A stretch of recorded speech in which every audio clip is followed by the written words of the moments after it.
26/12/2024 ఉదయం సుమారు 10:30 గంటల సమయంలో నిర్దోల్ మండలం కాటకోటేశ్వరం గ్రామానికి చెందినటువంటి కారంకి శ్రీనివాసరావు అనే వ్యక్తి గతంలో ఆర్మీలో పనిచేసి రిటైర్ అయ్యారు. ఈయనకి పిస్టల్ కలిగి ఉండడానికి లైసెన్స్ కూడా ఉంది.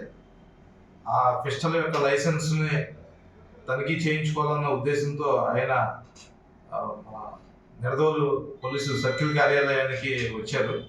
వచ్చి మెయిన్ హాల్లో కూర్చున్నప్పుడు అక్కడ బయట బిఫోర్ అది చెక్ చేయించుకునే ముందు తన వెపన్ని సరి చూసుకుంటుండగా అది ప్రమాదవశాత్తు పేలింది.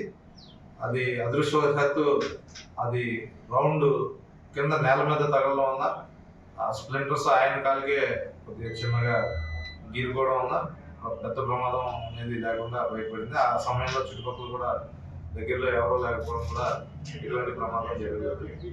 దీని మీద నిర్దోల్ పోలీస్ స్టేషన్లో ఎఫ్ఐఆర్ నమోదు చేయడం జరిగింది. దర్యాప్తు చేస్తుంది. మరిన్ని వీడియోస్ కోసం ఛానల్ ని సబ్స్క్రైబ్ చేయండి. లేటెస్ట్ అప్డేట్స్ కోసం వాట్సాప్ ఛానల్ ని ఫాలో అవ్వండి. ఆ లింక్ డిస్క్రిప్షన్ లో ఉంది.